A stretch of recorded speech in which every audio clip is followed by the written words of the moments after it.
तो चलिए बच्चों, अपन स्टार्ट करते हैं डिस्कशन। सबसे पहले मुझे डिस्कस करना चाहिए फर्स्ट प्रिज्म। तो व्हाट इज प्रिज्म? प्रिज्म किसको कहेंगे आप? Prism denser medium bounded by two triangular and three rectangular surfaces is called prism. आप लोगों ने देखा होगा प्रिज्म ग्लास का रहता है। ग्लास मतलब डेंसर मीडियम, और उसमें जो मैंने आपको बोला है denser medium bounded by two triangular and three rectangular faces surfaces is called prism. तो बच्चों इसका टॉप और बेस देखिए आप, बॉटम ट्रायंगुलर है और थ्री साइड्स दिखाई दे रही है आपको जो रेक्टेंगुलर है। तो denser medium bounded by two triangular and three rectangular surfaces is called prism.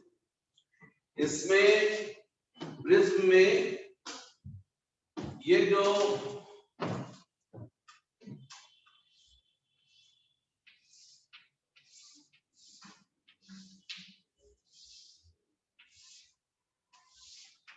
ये हो गया बेस,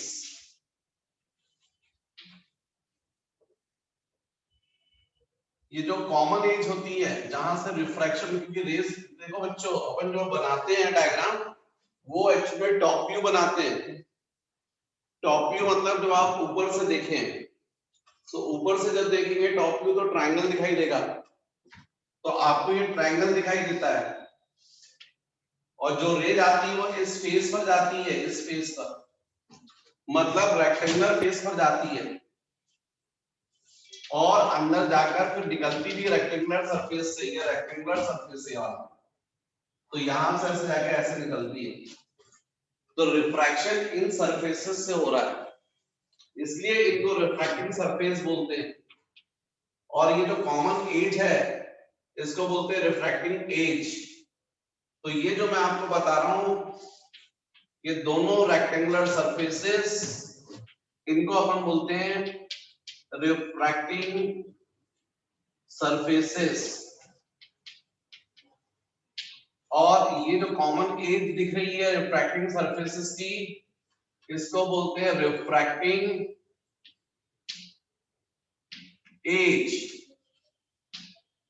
और ये दोनों रिफ्रैक्टिंग सरफेसेस के बीच का जो एंगल होता है इसको बोलते हैं हम लोग एंगल ऑफ प्रिज्म।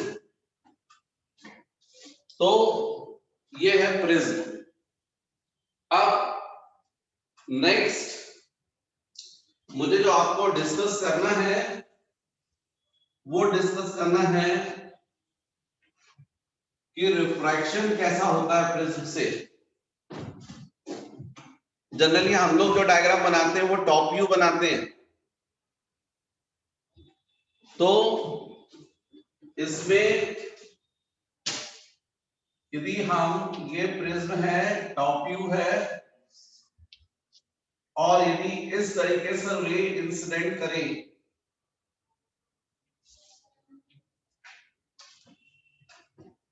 तो ये पॉइंट ऑफ इंसिडेंस होगा, ये नॉर्मल होना चाहिए। रे एयर से ग्लास में आ रही है इसलिए रेयर टू डेंसर, और इसलिए डेविएट होगी टुवर्ड्स नॉर्मल। फिर यही रे सेकंड सरफेस पर इंसिडेंट रे है, तो ये होना चाहिए पॉइंट ऑफ इंसिडेंस, और यहां पर ये होना चाहिए नॉर्मल। अब रे ग्लास से एयर में जा रही है, डेंसर टू रेयरर, इसलिए डेविएट होगी अवे फ्रॉम नॉर्मल। तो बच्चों ये होना चाहिए angle of incidence. Angle between the incident ray and normal is called angle of incidence. ये होना चाहिए एंगल ऑफ रिफ्रैक्शन R1, और ये होना चाहिए R2, और इसको हम बोलते हैं E। एक्चुअली में जैसा मैंने आपको बताया यहां से रे इंसिडेंट की है इसलिए ऐसी जा रही है, पर यदि यहां से इंसिडेंट करेंगे तो रे ऐसी जाएगी, तो ये भी एंगल ऑफ रिफ्रैक्शन हो जाएगा सेकंड फेज से। इसको बोलते हैं एंगल ऑफ इमर्जेंट। अब यदि प्रिज्म नहीं होता तो ये जो हमने रे इंसिडेंट की है वो स्ट्रेट निकल जाती। यदि प्रिज्म नहीं होता तो ये इंसिडेंट रे का डायरेक्शन होता, लेकिन प्रिज्म है इसलिए इंसिडेंट रे इस तरीके से बेंड हो गई है, डेविएट हो गई है। ये इमर्जेंट रे है, इसी को यदि हम पीछे एक्सटेंड करें तो क्लियर दिख रहा है इंसिडेंट रे का डायरेक्शन ये है, इमर्जेंट रे का डायरेक्शन ये है। मतलब प्रिज्म ने इतना एंगल रे को डेविएट किया और इसलिए इसको बोलते हैं angle of deviation. What is angle of deviation? Angle between the direction of incident ray and the direction of emergent ray is called angle of deviation. Angle between the direction of incident ray and the direction of final emergent ray is called angle of deviation. अब बच्चों यहां पर कुछ बातें आपको समझनी चाहिए। Practically देखा गया है कि जब हम एंगल ऑफ इंसिडेंस को ग्रेजुअली इंक्रीज करते हैं, मतलब जैसे ये प्रिज्म है और मान लीजिए आपके पास में टॉर्च है, टॉर्च से आप ये रे इंसिडेंट कर रहे हैं, ये पॉइंट ऑफ इंसिडेंस हो गया, नॉर्मल हो गया, तो ये हो गया एंगल ऑफ इंसिडेंस। अब आपने वही टॉर्च में यहां कर दिया तो रे अब ऐसी जाएगी, मतलब एंगल ऑफ इंसिडेंस आपने क्या कर दिया, इंक्रीज कर दिया। और यदि आप स्क्रीन पर देखें तो देखने मिलता है कि जब पहले एंगल ऑफ इंसिडेंस कम था तो एंगल ऑफ डेविएशन जो है वो ज्यादा था। जैसे जैसे एंगल ऑफ इंसिडेंस आप जैसे जैसे एंगल ऑफ इंसिडेंस, तो बच्चों प्रैक्टिकली देखा गया है जैसे जैसे एंगल ऑफ इंसिडेंस इंक्रीज किया जाता है एंगल ऑफ डेविएशन डिक्रीज होने लगता है। मतलब शुरू में जो कम एंगल ऑफ इंसिडेंस पर ले गई थी वो ज्यादा डेविएट हो रही थी अपने ओरिजिनल पाथ से, लेकिन जैसे जैसे एंगल ऑफ इंसिडेंस आप इंक्रीज करते हैं ये जो लाइट स्पॉट आ रहा है इमर्जेंट रे यहां से यहां शिफ्ट होने लगती है, मतलब एंगल ऑफ डेविएशन जो है क्या होने लगता है, डिक्रीज होने लगता है। लेकिन एक पर्टिकुलर एंगल ऑफ इंसिडेंस ऐसा आता है जिस पर एंगल ऑफ डेविएशन मिनिमम होता है, उसके बाद और यदि आपने एंगल ऑफ इंसिडेंस इंक्रीज किया तो वापस एंगल ऑफ डेविएशन इंक्रीज होने लगता है। ये प्रैक्टिकली देखा गया। मतलब इस बेसिस पर यदि ग्राफ प्लॉट करते हैं तो यदि ये आई है और यहाँ डेल है तो देखा गया जैसे जैसे आप आई इंक्रीज कर, आई शुरू में जब कम था तो एंगल ऑफ डेविएशन ज्यादा था, फिर एंगल ऑफ इंसिडेंस आपने इंक्रीज किया एंगल ऑफ डेविएशन डिक्रीज हो गया, और एंगल ऑफ इंसिडेंस इंक्रीज किया एंगल ऑफ डेविएशन और डिक्रीज हो गया, फिर एक पर्टिकुलर एंगल ऑफ इंसिडेंस पर एंगल ऑफ डेविएशन की वैल्यू मिनिमम हुई, उसके बाद एंगल ऑफ इंसिडेंस और इंक्रीज किया तो फिर वापस हुई। मतलब ये ग्राफ ऐसा आता है। इस ग्राफ को देख के समझ में आ रहा है कि आप एंगल ऑफ इंसिडेंस इंक्रीज कर रहे हैं, एंगल ऑफ डेविएशन क्या हो रहा है, डिक्रीज हो रहा है। एक पर्टिकुलर यहाँ पर आपको वैल्यू दिख रही है जिस पर एंगल ऑफ डेविएशन कैसा है, मिनिमम, जिसको हम लोग बोलते हैं मिनिमम एंगल ऑफ डेविएशन और लीस्ट एंगल ऑफ डेविएशन। जब ये मिनिमम एंगल ऑफ डेविएशन की कंडीशन होती है बच्चों तो प्रिज्म के अंदर लगभग जो रे डायग्राम है वो ऐसा होता है जो मैंने यहां बनाया है। ये इंसिडेंट रे और इमर्जेंट रे इक्वली इंक्लाइंड रहती है, और प्रिज्म के अंदर जो रिफ्रैक्टेड रे दिख रही है वो लगभग बेस के पैरेलल होती है, मतलब R1 और R2 इक्वल होते हैं। बल्कि इस पर आप प्रूव भी कर सकते हो, क्योंकि आपको प्रैक्टिकली ये तो दिखेगा I और E इक्वल है। तो यदि हम लोग बात करते हैं at del m, what is del m? Minimum angle of deviation. इस पर आप मेजर करके देखेंगे तो I is equal to E देखने मिलेगा आपको। जितना एंगल ऑफ इंसिडेंस होता है उतना एंगल ऑफ इमर्जेंट होता है। और सेकंड यदि आप बात करें तो आप देखो, जब रे एयर से ग्लास पर जा रही है तो उस कंडीशन में बाय स्नेल्स लॉ क्या लिखोगे? A mu G is equal to of sine I upon sine R1। ये हो गया 1। लेकिन बाद में देखो आप, जो रिफ्रैक्शन हो रहा है ग्लास से एयर में, उसमें देखो आप, तो उस कंडीशन में G म्यू A क्या लिखोगे आप? G म्यू A, क्योंकि रे ग्लास से एयर में जा रही है। Sine R2 upon sine E, sine R2 upon sine E, क्योंकि जब रे ग्लास से एयर में जा रही है उस वक्त एंगल ऑफ इंसिडेंस क्या है? R2, और एंगल ऑफ रिफ्रैक्शन क्या हो गया? E। ये हो गया 2। लेकिन आप जानते हैं by principle of reversibility A mu G is equal to 1 upon G mu A, ये मैंने आपको बताया होगा रिफ्रैक्शन। तो इसका मतलब यहां पर जाएगा sine I upon sine R1 is equal to, भाई G म्यू A है sine R2 upon sine E, तो 1 अपॉन G म्यू A क्या जाएगा? Sign E upon sine R2, ये हो जाएगा। इसका मतलब साइन I और साइन E कैंसिल हो जाएंगे, क्योंकि I is equal to E मैं आपको बता रहा हूं, और जब I is equal to E बता रहा हूं तो डेफिनेटली यहां पर sine R1 is equal to sine R2 हो गया, मतलब R1 is equal to R2। मतलब ये प्रिज्म के अंदर जो एंगल ऑफ रिफ्रैक्शंस हैं ये भी इक्वल होते हैं। तो मिनिमम एंगल ऑफ डेविएशन की कंडीशन में इंसिडेंट रे और इमर्जेंट रे इक्वली इंक्लाइंड रहती हैं, मतलब एंगल ऑफ इंसिडेंस और एंगल ऑफ इमर्जेंट इक्वल होते हैं।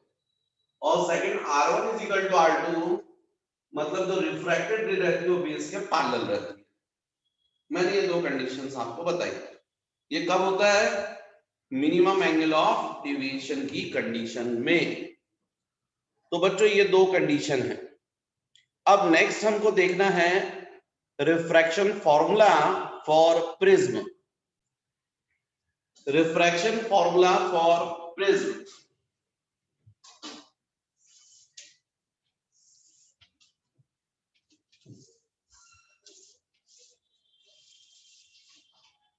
तो बच्चों ये हो गया प्रिज्म, इस पर एक रे मैंने ये इंसिडेंट की है जिसको हम बोलते हैं AB रे। B जो है वो पॉइंट ऑफ इंसिडेंस में यहां नॉर्मल ड्रॉ किया है, और ये BC रिफ्रैक्टेड रे, और ये CD इमर्जेंट रे। यहां पर हम नॉर्मल ड्रॉ कर देते हैं। आप ये तो समझ गए हैं कि प्रिज्म जो है वो इंसिडेंट रे को डेविएट करता है टुवर्ड्स बेस, क्योंकि जब रे एयर टू ग्लास जाएगी, रेयर टू डेंसर, तो डेविएट होगी टुवर्ड्स नॉर्मल, और जब ग्लास टू एयर जा रही है तो डेविएट होगी अवे फ्रॉम नॉर्मल। तो अब यहां पर ये होना चाहिए I, ये होना चाहिए R1, ये होना चाहिए R2, और ये होना चाहिए एंगल ऑफ प्रिज्म A इसको बच्चों रे को अपन पी ले लेते, पी क्यू आर एस, क्योंकि एंगल ऑफ प्रिज्म को हम लोग ए से डिनोट कर रहे हैं इसलिए। सपोज ये ओ हो गया और इसको मैंने बोल दिया ओ डैश। अब यदि PQ को मैंने एक्सटेंड किया और RS को पीछे एक्सटेंड किया, तो ये मान लीजिए एक दूसरे को इंटरसेक्ट कर रहे हैं N पर। यदि किसी को मैं आगे करूं तो ये N, इसमें ये होना चाहिए एंगल ऑफ डेविएशन डेल। अब यदि मैं यहां पर आपसे बात करूं, mu is equal to sine I upon sine R, इसको मैंने बोला 1 बाय स्नेल्स लॉ। बच्चों म्यू को मैं सिंपल म्यू लिख रहा हूं, इसका मतलब है क्या लिखा है, refractive index of denser medium with respect to rare, क्योंकि रे एयर से ग्लास में जा रही है। यहां पर यदि हम किसी तरीके से आई और आर की वैल्यूज निकाल लें और इन वैल्यूज को यहां सब्स्टिट्यूट कर देंगे तो म्यू हमको रिफ्रैक्शन फॉर्मूला मिल जाएगा। तो ये आई और आर हमको कैसे कैलकुलेट करना है, ये हमको समझना है, तो थोड़ा ध्यान दीजिएगा। यहां पर यदि मैं triangle Q O dash R यदि इसका सपोर्ट लेता हूं तो आपको क्लियर है, इन ट्रायंगल क्यू, थोड़ा ध्यान दो, बाद में नोट कर लेना, Q O dash R, R1 plus R2 plus suppose theta, तो R1 plus R2 plus theta is equal to 180, क्योंकि ट्रायंगल में तीनों इंटीरियर एंगल्स का समेशन कितना होता है, 180। इसका मतलब theta is equal to 180 minus R1 plus R2। ये मैंने निकाली है थीटा की वैल्यू। अब यदि मैं यहां पर इस क्वाड्रिलेटरल की बात करूं, O Q O dash R, तो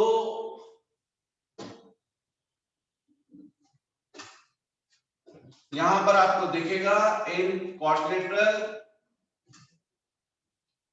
O Q O dash R,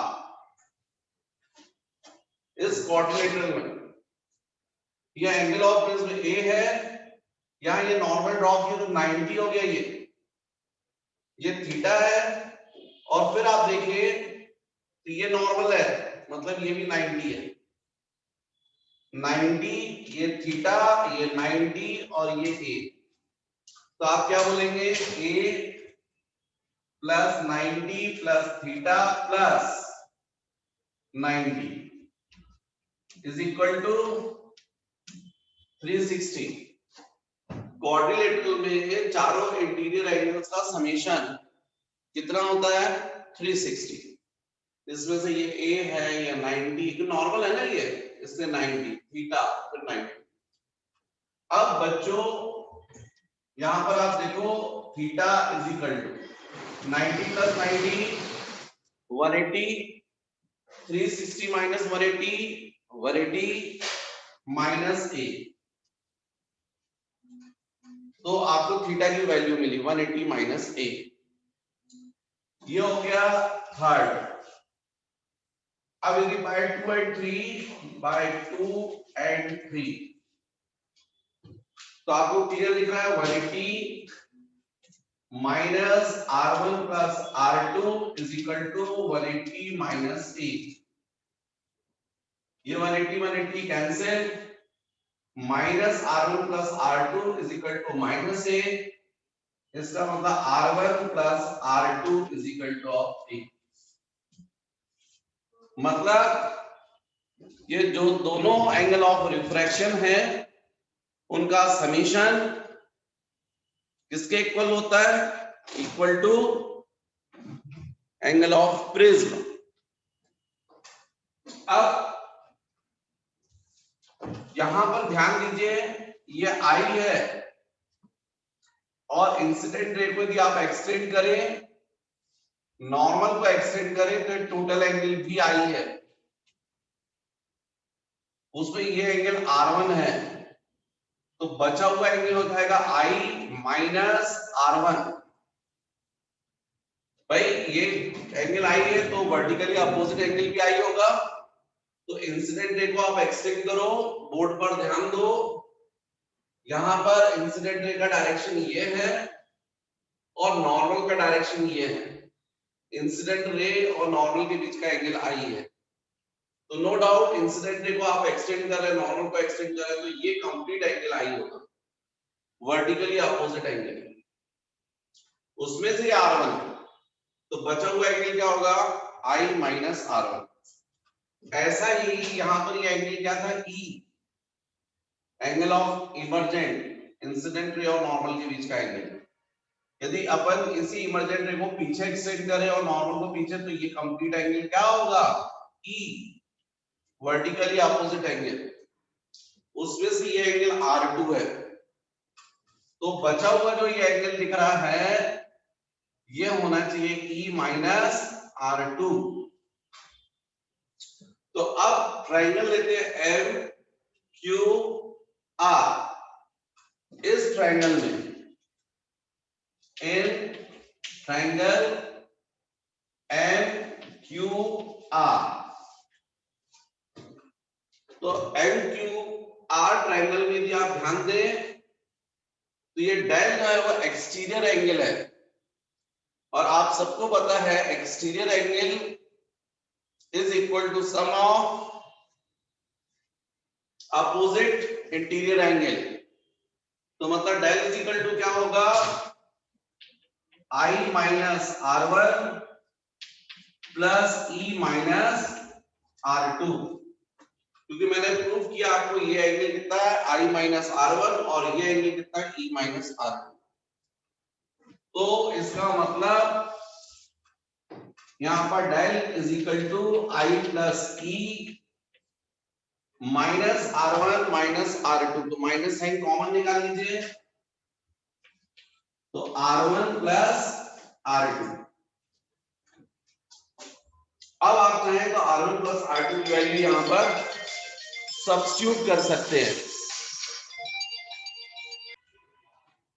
तो बच्चों R1 प्लस R2 की जगह हम वैल्यू सब्स्टिट्यूट कर सकते हैं A, तो इसलिए अब del is equal to I plus E minus A। ध्यान दो मेरी बात पर, यदि A को आप ट्रांसफर करते हैं तो ये जाएगा A plus del is equal to I plus E, मतलब I plus E is equal to A plus del. जब हम ये फॉर्मूला डिराइव कर रहे हैं तो इसमें ये दो कंडीशंस हमको मिल रही हैं, क्योंकि इसके बाद केस बदल जाएगा, क्योंकि अब इसके बाद मैं बात करने वाला हूं eight minimum angle of deviation. तो जब न्यूमेरिकल्स आपको आए और यदि मिनिमम एंगल ऑफ डेविएशन की कंडीशन ना हो तो इन फॉर्मूलों की हेल्प से क्वेश्चन सॉल्व होते हैं। मतलब उस वक्त आपको याद रखना है I plus E is equal to A plus del, ये डेल सिंपल डेल है, angle of deviation, minimum angle of deviation नहीं है ये। तो हमेशा एंगल ऑफ इंसिडेंस और एंगल ऑफ इमर्जेंट का जो समीशन होता है वो एंगल ऑफ प्रिज्म और एंगल ऑफ डेविएशन के समीशन के इक्वल होता है, और R1 plus R2 is equal to A होता है। ध्यान रखो, जब एंगल ऑफ प्रिज्म, जब मिनिमम एंगल ऑफ डेविएशन की कंडीशन नहीं है तब R1 और R2 अनइक्वल रहते हैं, इक्वल नहीं रहते हैं। लेकिन यदि हम डेल एन की कंडीशन में बात करें एट डेल एन, तो डेल एन में मैंने आपको बताया I is equal to E और R1 is equal to R2। Suppose R1 is equal to R2 is equal to R, दोनों इक्वल होते हैं, मैंने भी प्रूफ किया था। तो यदि ऐसा है तो यहां पर जो आपको इक्वेशन 4 मिला है और ये 5, ये दोनों बदल जाएंगे। इक्वेशन 4 को देखो या पहले इक्वेशन 5 को देखो। चलो इक्वेशन 5, तो ये हो जाएगा i plus I is equal to a plus del m। अब आपको डेल m लिखना पड़ेगा। ध्यान दो, जब मैं मिनिमम एंगल ऑफ डेविएशन की कंडीशन में बात कर रहा हूं तो i और e इक्वल होते हैं, तो e की जगह मैंने i सब्स्टिट्यूट कर दिया। क्यों किया? क्योंकि मुझे i की वैल्यू चाहिए, तो मैंने e की जगह i रख दिया। और डेल की जगह मुझे बोलना पड़ेगा del m, minimum angle of deviation.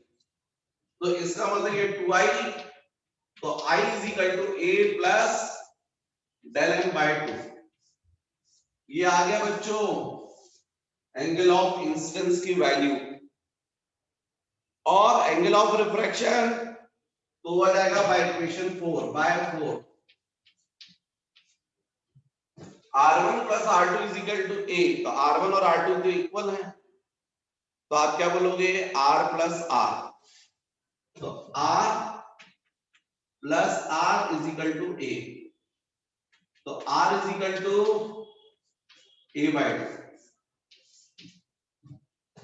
अब आपके पास i भी है, अब आपके पास r भी है, तो अब आप रिफ्रैक्शन फॉर्मूला लिख सकते हैं। केवल आपको i और r की वैल्यू को इक्वेशन 1 में सब्स्टिट्यूट करना होगा, और ऐसा करने से आपका ये जो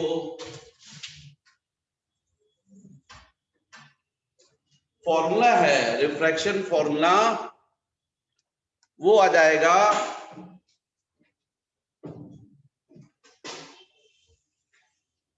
बाय 1।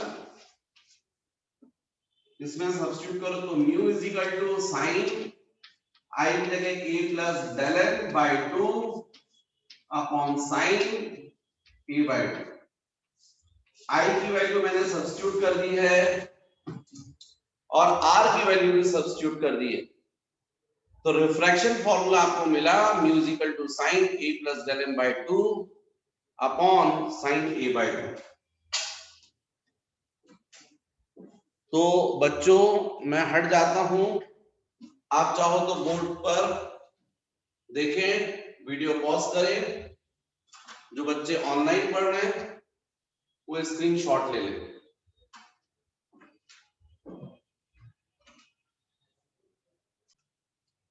तो फिर बच्चों आप याद रखें, जैसे अभी मैंने फॉर्मूला डिराइव करवाया था आपको रिफ्रैक्शन फॉर्मूला, तो उसमें आप याद रखें कि जब नॉर्मल एंगल ऑफ डेविएशन है, मिनिमम नहीं है, उस वक्त आपकी दो इक्वेशन बन रहे थे। एक i plus e is equal to a plus del, और सेकेंड इक्वेशन था r1 plus r2 is equal to a। ये दोनों इक्वेशन के हेल्प से क्वेश्चन सॉल्व होंगे। लेकिन जब क्वेश्चन में दिया है at minimum angle of deviation, उस वक्त आपका फॉर्मूला होगा mu is equal to sine a plus del m by 2 upon sine a by 2। मतलब उस सिचुएशन में i किसके इक्वल होगा? a plus del m by 2 के इक्वल होगा, और r जो होगा वो a बाय 2 के इक्वल होगा। लेकिन यही फॉर्मूले जो मैंने आपको बताए, जो डिराइव किया refraction formula mu is equal to sine a plus del m by 2 upon sine a by 2, तो फॉर थिन प्रिज्म, ये थिन प्रिज्म किसको बोलते हैं? जब angle of prism less than 8 degree और इक्वल टू 8 डिग्री और 10 degree होता है, तब 10 डिग्री तक के लिए होता है, तो अपन उसको थिन प्रिज्म बोलते हैं। यदि a की वैल्यू काफी कम है तो मिनिमम एंगल ऑफ डेविएशन की वैल्यू भी काफी कम हो जाएगी, ये काफी वैल्यू स्मॉल हो जाएगी, और आपको मालूम है स्मॉल एंगल्स के लिए sine theta is equal to theta होता है। तो डेफिनेटली इसी में आप लिखेंगे mu is equal to A plus del M by 2 upon A by 2, क्योंकि sine theta is equal to theta, तो sine A plus del M by 2 is equal to A plus del M by 2। Sine A by 2 is equal to A by 2। ये 2 cancel हो जाएगा, ए को cross multiply करें तो mu A, ये जाएगा A plus del M. A को transfer कर दीजिए तो del M is equal to mu A minus A, means del M is equal to mu minus 1 into of A. तो आप ध्यान रखें स्मॉल एंगल ऑफ प्रिज्म के लिए del is equal to mu minus 1 into A ये होता है। और यही तो रिफ्रैक्शन का रीजन है। रिफ्रैक्शन क्यों हो रहा है, सॉरी डिस्पर्शन का रीजन है। डिस्पर्शन क्यों हो रहा है उसका रीजन ये है। तो चलो मैं आगे डिस्कस करता हूं आपसे, तो जरा समझे आप dispersion. What is dispersion? When white monochromatic ray passes through the prism, then prism split it into its 7 component colors. This phenomena is called dispersion. बच्चों व्हाइट कलर जो होता है वो 7 कंपोनेंट कलर से मिलकर बना होता है। हमको दिखता नहीं है पर व्हाइट के अंदर ये 7 कलर छुपे हुए होते हैं। लेकिन जैसे ये व्हाइट रे प्रिज्म से पास होती है तो प्रिज्म इन 7 कलर्स को स्प्लिट कर देगा या व्हाइट कलर को स्प्लिट कर देगा 7 कंपोनेंट कलर्स में। आपको 7 कलर्स दिखाई देने लगेंगे। इसी फिनोमिना को हम बोलते हैं dispersion. When white monochromatic ray, monochromatic का मतलब single wavelength, when white monochromatic ray passes through the prism, then prism split it into its 7 component colors. This phenomena is called dispersion. तो ऐसा क्यों करता है प्रिज्म? 7 कंपोनेंट कलर्स में split क्यों करता है? उसका सिंपल सा रीजन है कि डिफरेंट कलर्स के लिए, डिफरेंट कलर्स के लिए रिफ्रैक्टिव इंडेक्स डिफरेंट होता है। आप लोग याद कीजिए, पुराने वीडियो देखिए, तो मैंने कॉशी इक्वेशन आपको बताया हुआ है। ये होता है mu is equal to A plus B upon lambda square. A और बी तो कांस्टेंट थे, लैम्डा वेवलेंथ थी। ये जो 7 कलर्स में बता रहा हूं वो आपको मालूम है इनकी वेवलेंथ डिफरेंट होती है। ये 7 कलर्स को आप विब्ग्योर बोलते हैं। तो जो वॉयलेट होती है उसके लिए वेवलेंथ सबसे कम और रेड के लिए वेवलेंथ सबसे ज्यादा होती है, आप जानते हैं। कहां से कहां होती है range? 4000 angstrom to 7800 angstrom. Violet के लिए वेवलेंथ हम लोग लेते हैं 4000 और रेड के लिए हम लोग वेवलेंथ लेते हैं 7800। सबसे कम वेवलेंथ वॉयलेट की। और इसीलिए बच्चों इस फॉर्मूले के बेसिस पर आपको समझ में आ रहा है जिसके लिए वेवलेंथ सबसे कम होगी उसका रिफ्रैक्टिव इंडेक्स सबसे ज्यादा होगा। तो जो वॉयलेट है उसके लिए रिफ्रैक्टिव इंडेक्स सबसे ज्यादा होता है। जिसका रिफ्रैक्टिव इंडेक्स सबसे ज्यादा होगा तो आपको दिख रहा है म्यू माइनस 1 इंटू ए लिखा हुआ है फॉर्मूले में। यदि म्यू की वैल्यू ज्यादा होगी तो डेल भी ज्यादा होगा। इसीलिए जो वॉयलेट कलर है उसके लिए एंगल ऑफ डेविएशन मैक्सिमम होता है और रेड के लिए डेविएशन सबसे कम होता है।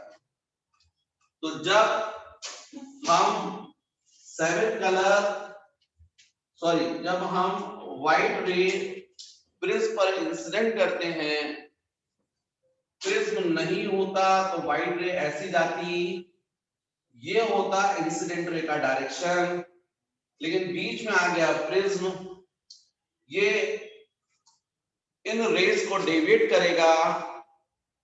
निश्चित रूप से सबसे कम डेविएट किसको करेगा, रेड को, और सबसे ज्यादा डेविएट कर देगा वॉयलेट को। तो इसी तरीके से ये हमको कलर्स डिफरेंट दिखाई देते हैं क्योंकि सबके लिए minimum angle of deviation different different. यहां सबसे ज्यादा डेविएशन किसका हुआ है, वॉयलेट का। स्क्रीन रखेंगे तो हमको यहाँ पर ये दिखेगा वॉयलेट और ये रेड। वॉयलेट के लिए डेविएशन सबसे ज्यादा और रेड के लिए सबसे कम, बाकी कलर्स का बीच में रहेगा। तो हमको इस तरीके से जो व्हाइट रे है, व्हाइट, वो हमको 7 कंपोनेंट कलर्स में दिखाई देती है। और ये 7 कंपोनेंट कलर्स जो हैं वो हैं वे pure violet, next indigo, next blue, next green, next yellow, next orange and finally red. तो when white monochromatic ray passes through the prism, then it split its into its 7 component colors. This phenomena is called dispersion, and 7 component colors are called spectrum. तो इनको हम बोलते हैं spectrum. इसमें बच्चों यदि मैं आपसे, क्योंकि ये ऑब्जेक्टिव टाइप क्वेश्चन बनता है, यदि मैं इसमें क्वेश्चन करूं कि बताओ मीन रे कौन सी है, तो आपके दिमाग में तुरंत आएगा ग्रीन, क्योंकि आप बोलोगे ग्रीन के लेफ्ट साइड पर 3 कलर हैं और ग्रीन के राइट साइड पर भी 3 कलर है, इस बेसिस पर ग्रीन मीन रे है। लेकिन नहीं बच्चों, यहां मीन रे माना जाता है वेवलेंथ के बेसिस पर, और वेवलेंथ के बेसिस पर जो मीन रे है वो है येलो। ये जो वॉयलेट और रेड, इनके वेवलेंथ का एवरेज जो बनता है वो मैच करता है येलो से, इसलिए वेवलेंथ के बेसिस पर मीन रे होती है येलो रे। तो यहां पर जो मीन रे है वो होती है येलो, येलो रे, इसको हम बोलते हैं मीन रे। ये वेवलेंथ के बेसिस पर है। तो इस तरीके से बच्चों आप लोगों ने देखा डिस्पर्शन। इसके बाद मुझे जो नेक्स्ट टॉपिक आपको डिस्कस करना है वो है एंगुलर डिस्पर्शन।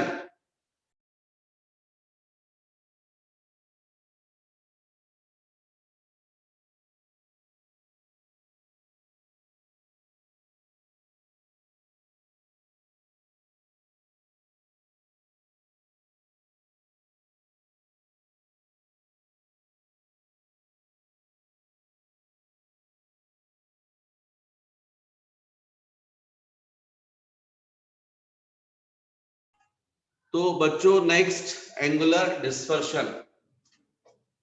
ये एंगुलर डिस्पर्शन क्या होता है?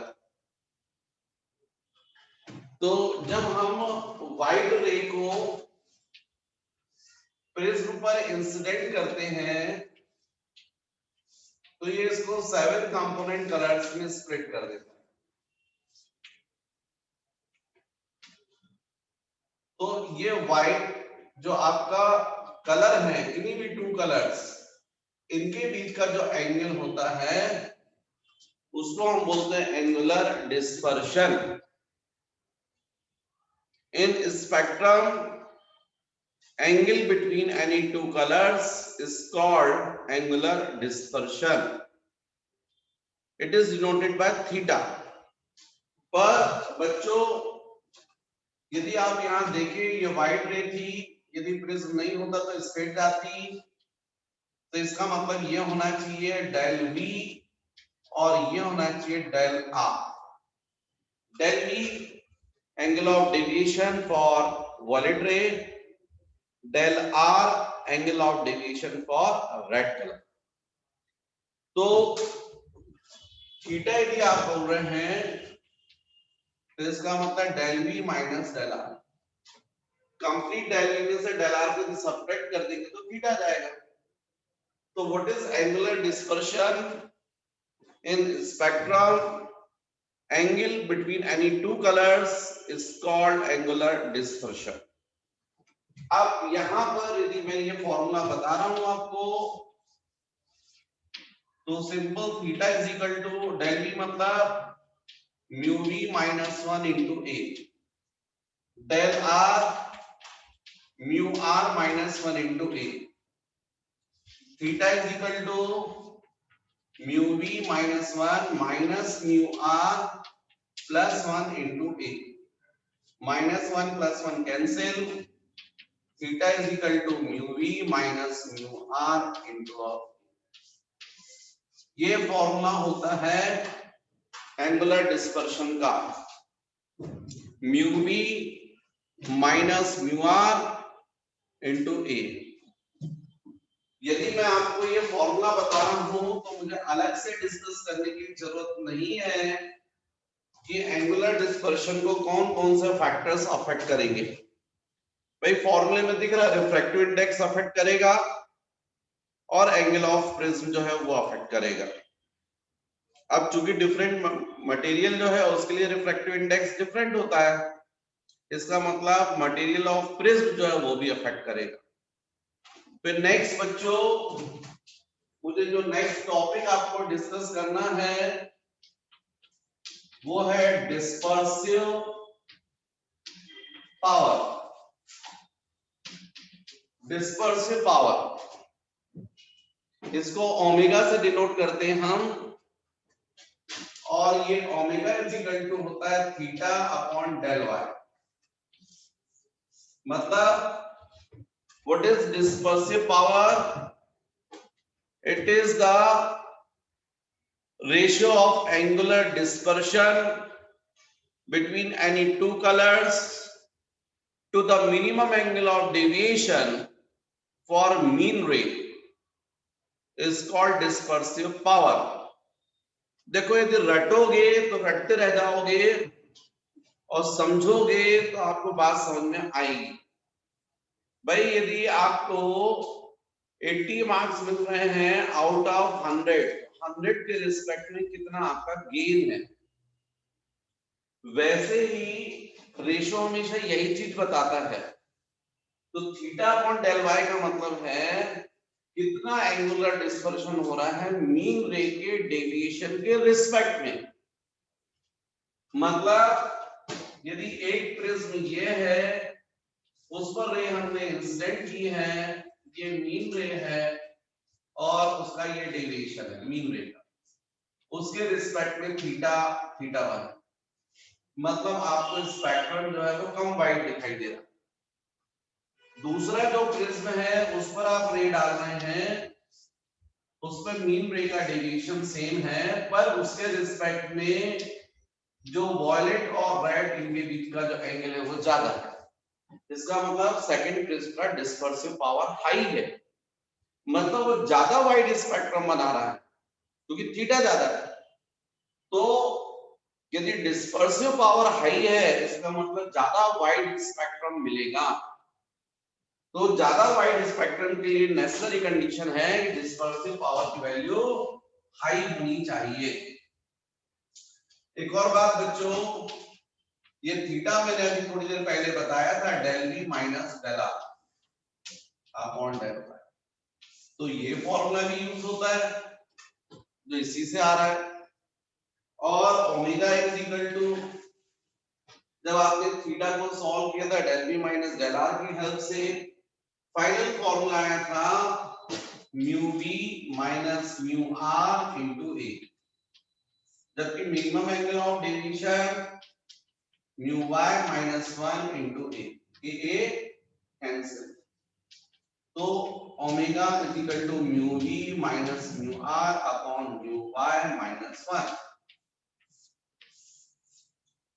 तो बच्चों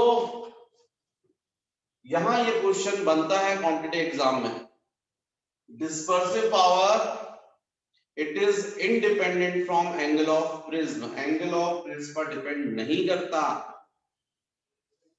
ये केवल जो कलर्स हैं उनके रिफ्रैक्टिव इंडेक्स पर डिपेंड करता है। तो ये हो गया बच्चों डिस्पर्सिव पावर। नेक्स्ट जो मुझे आपको से डिस्कस करना है वो डिस्कस करना है combination of prism, combination of prism.